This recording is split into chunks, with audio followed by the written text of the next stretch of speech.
Iran અને અમેરિકાની જે યુદ્ધની સ્થિતિ સર્જાઈ તેના કારણે શેરબજારની સ્થિતિ, ભારતીય શેરબજારની સ્થિતિ ડામાડોળ થઈ અને જે સેન્સેક્સ 85,000 આસપાસ પહોંચેલો હતો તે 10,000 ઘટીને 75,000 74,000 સુધી પહોંચી ગયો.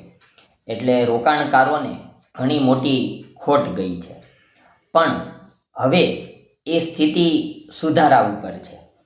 એટલે શેરબજારમાં રોકાણ કરવા માટેનો અત્યારનો સમય એ માર્ગદર્શકોની જાણકારી મુજબ એ સારો માનવામાં આવે છે. એટલે અત્યારે જો રોકાણ કરવામાં આવે, કારણ કે સેન્સેક્સ 77,000 સુધી ફરી પાછો જે 74-75 હતો ત્યાંથી અપ થઈ રહ્યો છે. એટલે ફરી પાછી એ સ્થિતિ થઈ જાય ને 85,000 સેન્સેક્સ સુધી પહોંચશે તો 4-6 મહિનાના રોકાણને આધારે જો આ જ સ્થિતિ આગળ ચાલતી રહેશે તો એ શેરબજારનું રોકાણ ફાયદારૂપ બની શકે તેમ છે. એટલે રોકાણકારોના એવા પ્રશ્નો હતા કે સોનામાં અત્યારે રોકાણ કરવું જોઈએ કે કેમ, ચાંદીમાં રોકાણ કરવું જોઈએ કે કેમ, કે શેરબજારમાં રોકાણ કરવું જોઈએ કે કેમ. અને રિયલ એસ્ટેટ તો હંમેશ માટે એ સુવર્ણમય હોય છે. અત્યારે રોકાણ રિયલ એસ્ટેટમાં થઈ જાય તો 10 વર્ષ પછી લગભગ લાભપ્રદ રહેતું હોય છે. પણ શેરબજારમાં હાલની સ્થિતિ એ સારી સુધારાવાદી લાગી રહી છે.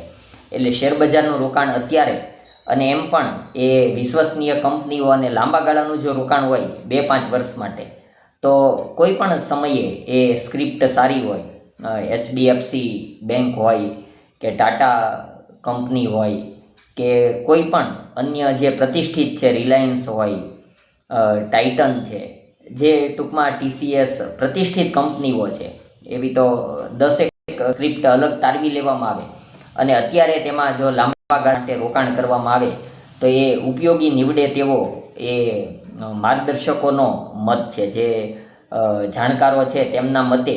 એટલે આજે એ શેરબજારની વાત થઈ કે ઈરાન અમેરિકાના યુદ્ધ પછીની હાલની સ્થિતિ શેરબજારમાં કેવી.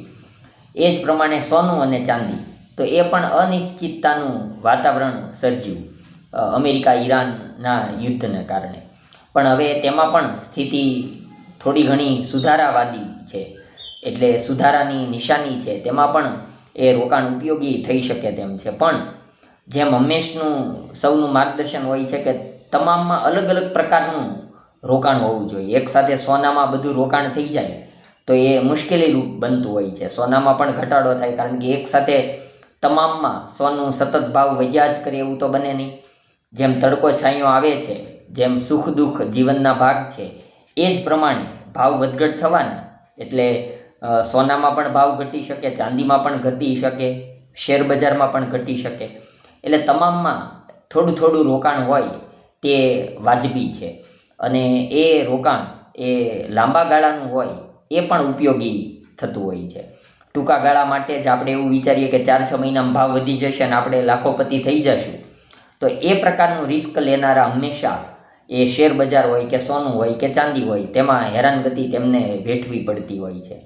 બીજું કે લોન લઈને રોકાણ કરે અને એવું લાગે કે અમે તેમાંથી વધુ પૈસા મેળવી શકશું, તો એ પણ વાત હર હંમેશા ભૂલ ભરેલી હોય છે. અત્યારે ઈરાન અમેરિકાના યુદ્ધની સ્થિતિ પછીની વાત નથી, પણ લોન લઈને જે રોકાણ કરવામાં આવે છે એ હંમેશા રિસ્કી હોય છે અને એમાં રોકાણકારો હેરાન થતા હોય છે. એટલે ઘણાને શેરબજાર જે રોડ ઉપર લાવી દે છે તેમાં મોટાભાગે એવું થતું હોય છે કે તેમણે લોન લીધેલી હોય છે અને એવા સપનામાં હોય છે કે 2 મહિનામાં 3 મહિનામાં પૈસા મળી જશે, કે અઠવાડિયામાં પૈસા ખૂબ વધી જશે.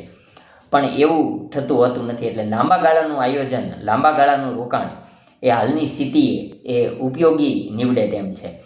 ઇમરજન્સી જે કોઈ પણ પૈસાની જરૂરિયાત હોય તો એ પણ રોકાણ કરવું હિતાવહ નથી. એ રકમનો ઉપયોગ એ રોકાણની દૃષ્ટિએ અયોગ્ય છે.